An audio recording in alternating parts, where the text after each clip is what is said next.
যারা ভালোভাবে পবিত্রতা অর্জন করাটাকে খুব পছন্দ করে। আল্লাহু ইউহিব্বুল মুত্তাকিরিন, নবী শুনিয়ে দেন এমন পবিত্রতা অর্জনকারীদেরকে আমি আল্লাহও ভীষণ ভালোবাসি।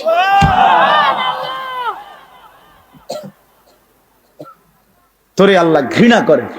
যুবক, তোদের যাদের প্যান্টে পেশাব, তোরা যারা টয়লেট পেপার ব্যবহার করো না, তুই নিকৃষ্ট রুচির মানুষ বেটা, ফালতু বেটা, ফালতু বেটা। চুল কেবল চুলের পিছনের দিকে ফিরাজ বেটা, হাইতে মানে এটা কেমন লাগে? হ্যাঁ, সামান্য সামান্য সহপাঠী বা সামান্য সেরকম দার সেরকম লাগতেছে তোরে দোস্ত, জিঙ্গাইলে না বলে সেরকমটা কেডা? সেরকম ঠিক আছে লাগতেছে, আমিও কই, কিন্তু সে কে যার মতো লাগতে আছে? হেইতে কেডা যে যার মতো? সেরকম তো বুঝছি, সেরকমটাকে। সেরকম কি গাঁজাখোর, না ফুট্টাখোর, না বাবাখোর, না ডাইলখোর, না হারামখোর, না মদখোর, না ইয়াবাখোর? কার মতো লাগতেছে তারে জিঙ্গা। তুই যে আমারে কইলি সেরকম লাগতে আছে, হেতে কেডা যার মতো লাগতে আছে আমারে? কথা বলেন। কোরআনুল কারীমের মধ্যে আছে, আল্লাহ তাআলা বলেন, ওয়ালা তাকুলু লিমান ইউকতালু ফি সাবিলিল্লাহি আমওয়াত বাল আহইয়াউন। আল্লাহর পথে যারা শাহাদাত বরণ করে তোমরা তাদেরকে মৃত বলো না, বরং আল্লাহ নিজে বলতেছেন বাল আহইয়াউন, বরং তারা জীবিত, নিঃসন্দেহে জীবিত। রাসূলুল্লাহ সাল্লাল্লাহু আলাইহি ওয়াসাল্লাম বলেন, সবুজ পাখির ভিতরে তাদের রূহ জান্নাতের মধ্যে ঘুরতে থাকে। এজন্য সাইয়্যিদুনা ওমর রাদিয়াল্লাহু তাআলা আনহু আজীবন তিনি শাহাদাত কামনা করতেন। আল্লাহুম্মা ইন্নী আসআলুকা শাহাদাতান ফি সাবিলিক ওয়া ফি বালাদি রাসূলিক।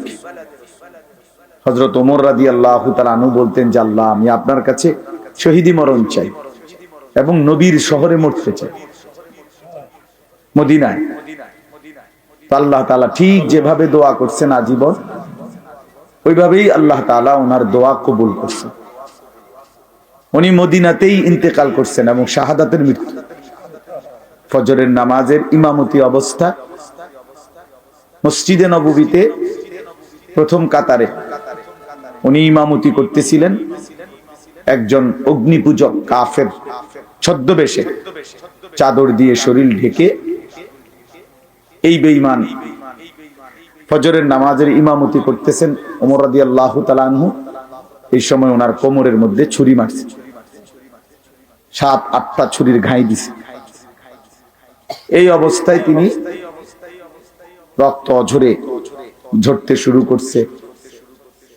তো উনি চাপ দিয়া ধইরা আগে পিছন কাতার থেকে, প্রথম কাতার থেকে হযরত আব্দুর রহমান ইবনে আউফ রাদিয়াল্লাহু তাআলা আনহুকে টেনে ইমামের জায়গায় না দাঁড় করায়া তো বলছে, আব্দুর রহমান, আগে ফজরের নামাজ শেষ করো, তারপরে তোমরা আমারে ধইরো। তো উনি কাটা মুরগির মতো পাশে এই ব্যথায় তড়ফাইছে, কিন্তু সাহাবায়ে কেরাম আগে নামাজ পড়ছে, এরপরে ওনারে ধরছে। তো এই আঘাতেই উনি শাহাদাত বরণ করছে। তো শহীদি মৃত্যুও হয়েছে, আবার রসুলের শহরেই মদিনাতেই মৃত্যুবরণ করছে। এবং সবচেয়ে আশ্চর্যের কথা হলো, উনি হলেন শহীদে মেহরাব, মেহরাবের শহীদ। অর্থাৎ নামাজের এই জায়গায় রাসূলুল্লাহ সাল্লাল্লাহু আলাইহি ওয়াসাল্লাম আজীবন যেখানে ইমামতি করতেন, সেইখানে তিনি শাহাদাত বরণ করেছেন। আল্লাহ ওনাকে কিভাবে কবুল করছে। এজন্য নওজোয়ান ভাই ছেলেরা, তোমাদেরও এটা মনে রাখা চাই, সারা পৃথিবীর ইসলাম বিরোধী দুশমনরা,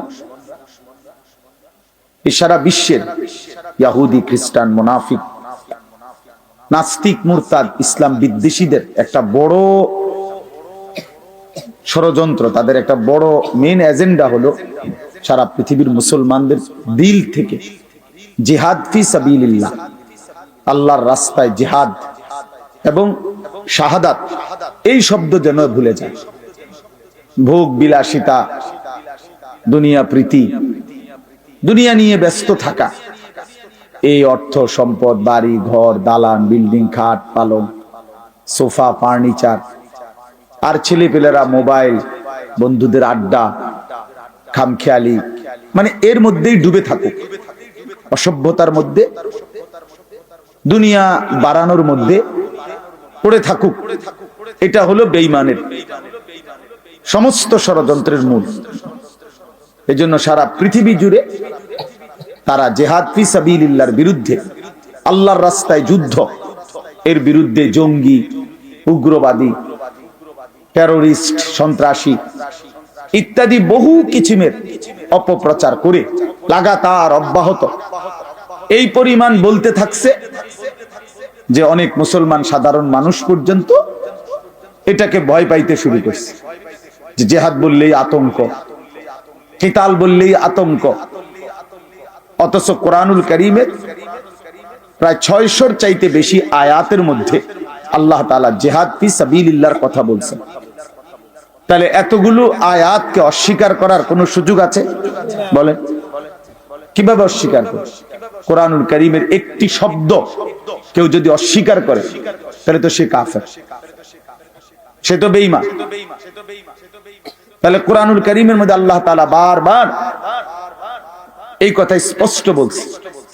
কোরআন শরীফে আছে, মক্কায় মুসলমানরা, কুরাইশরা, মক্কার কুরাইশদের মধ্যে মাঝে মধ্যে বিতর্ক হইতো যে কেউ কাবা ঘরে হাজীদেরকে পানি পান করাইতো, কেউ হাজীদেরকে মেহমানদারি করত, কেউ কাবা ঘরের চাবি পাহারা দিত, কেউ কাবা ঘরের সংরক্ষণ করত, কাবা ঘরের ভবন ইত্যাদি প্রস্তুত করত, হাজীদের জন্য তাবু বানাইতো।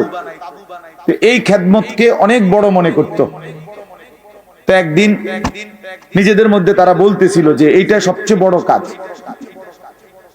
তো আল্লাহ তাআলা কোরআনুল কারীমের সূরা আয়াত নাজিল করে বললেন, না, আল্লাহর উপরে ঈমান এবং জান মালের জিহাদ এটা সর্বশ্রেষ্ঠ কাজ। আজআলতুম সিকায়াতাল হাজ্জ ওয়া ইমারাতাল মসজিদিল হারাম কামান আমানা বিল্লাহি ওয়াল ইয়াউমিল আখির ওয়া জাহাদা ফি সাবিলিল্লাহি বিআমওয়ালিহিম ওয়া আনফুসিহিম লা ইস্তাবুনা ইনদাল্লাহ। তোমরা মনে করেছো হাজীদেরকে পানি পান করানো এবং কাবা ঘর মসজিদে হারামের রক্ষণাবেক্ষণ করা এটা সর্বোত্তম? আল্লাহ বলে না, আল্লাহর প্রতি ঈমান, ওয়া জাহাদা ফি সাবিলিল্লাহ বিআমওয়ালিহিম ওয়া আনফুসিহিম, আল্লাহর পথে জান আর মালের জিহাদ, এইটা আর ওইটা কশ্চিন কালেও সমানও হইতে পারে না, উচ্চত হওয়ার প্রশ্নই নাই, সমান সমানও না, বরং জিহাদ ফি সাবিলিল্লাহ এটা সর্বশ্রেষ্ঠ। ওয়া যারওয়াতু সানামিহি আল জিহাদ। আল্লাহর নবী সাল্লাল্লাহু আলাইহি ওয়াসাল্লাম বলেন, ইসলামের সর্বোচ্চ চূড়া জিহাদ ফি সাবিলিল্লাহ। কি বলেন? সবাই বলেন, ছেলেরা বলো ভাই, এই শব্দটা বলো, জিহাদ ফি সাবিলিল্লাহ। আজ তোমরা ভুলে গেছো। আজ অসংখ্য যুবক ছেলে, কিশোর ছেলে জানেও না এইসব। 16, 17, 18 বছরের ছেলেরা রাসূলুল্লাহ সাল্লাল্লাহু আলাইহি ওয়াসাল্লামের জামানায় পুরা দমে যুদ্ধ করছে, পুরা দমে। 17, 18 বছরের অসংখ্য সাহাবী, 20 বছরের অসংখ্য সাহাবী যুদ্ধের ময়দানে সেনাপতি ছিলেন, সেনাপতি ছিলেন। উহুদের যুদ্ধে সর্বপ্রথম আল্লাহর নবী সাল্লাল্লাহু আলাইহি ওয়াসাল্লাম উহুদের যুদ্ধের দিন, ইসলামের ইতিহাসের অত্যন্ত ভয়ানক একটা যুদ্ধের নাম হলো উহুদের যুদ্ধ, যেখানে 70 জন সাহাবী শাহাদাত বরণ করছিলেন। এই যুদ্ধে সর্বপ্রথম দুশমনের বিরুদ্ধে, কাফেরদের মোকাবেলায় আল্লাহর নবী সাল্লাল্লাহু আলাইহি ওয়াসাল্লাম প্রথম তীর মারার জন্য দুশমনের দিকে যাকে আদেশ করছেন তার বয়স ছিল মাত্র 18 বছর। হযরত সাদ ইবনে আবি ওয়াক্কাস রাদিয়াল্লাহু তাআলা, নবীজি উনাকেই প্রথম বলছেন দুশমনের দিকে তীর মারো। ইরমি সাদ, সাদ তুমি তীর ছোড়ো। ফিদাকা আবি ওয়া উম্মি, এই নবী জীবনে একবার শুধু বলছে, এই 18 বছরের সাহাবী যুবকের জন্য যে আমি মুহাম্মদের মা বাপ তোমার জন্য কুরবান। আর কোনদিন নবীজি এই কথা বলে নাই। সাহাবীরা নবীকে বলতো, হে আল্লাহর নবী, আমার মা বাপ আপনি রাসূলের জন্য কুরবান হোক, এটা মহব্বতে বলতো। তো নবীজি জীবনে কাউকে বলে নাই এটা। এই একমাত্র এই উহুদের যুদ্ধের দিন 18 বছরের ওই যে ওই ছেলে, এটা হলো এই টিপো মোবাইল, এটা জিন্দেগি এই মোবাইল লইয়াই শেষ কর, এই ছাগলামি করতে করতেই জীবন শেষ। 24 ঘন্টার জীবনটা তোমরা ছেলেরা বুঝে নিছো মোবাইল। তোমাগরে ইবলিস শয়তান এমন ভাবে বলে দিছে যে পৃথিবীর সবকিছু থেকে আলাদা হইবি, কিন্তু এটার থেকে আলাদা হবি না। আজকে এইভাবে তোমগরে শয়তান মাথার মধ্যে তোমগো বুঝাই দিছে যে জীবনটা বাইধা রাখ মোবাইলের উপর। জীবনের আর কোনো পৃথিবীতে কি হয় না হয় কিচ্ছুর দরকার নেই, তুই শুধু মোবাইলের মধ্যে ডুববা থাক। অপদার্থ এক জিন্দেগি ভাইয়া, এক ফালতু জীবন, ফালতু জীবন, একটা বর্বর জীবন। মোবাইলের আসক্ত যেই ছেলে মেয়ে, এটা একটা বাজে লোক, ফালতু লোক, ফালতু 100 ফালতু, 100 ফালতু, 100 ফালতু, একেবারেই আকামলা। এটা এক ধরনের অপদার্থ ছাড়া, যার পৃথিবী নিয়ে, মানবতার কল্যাণ নিয়ে, মানুষের কোনো উপকার নিয়ে, পৃথিবী নিয়ে, আখিরাত নিয়ে জীবনের কোনো স্বপ্ন নাই।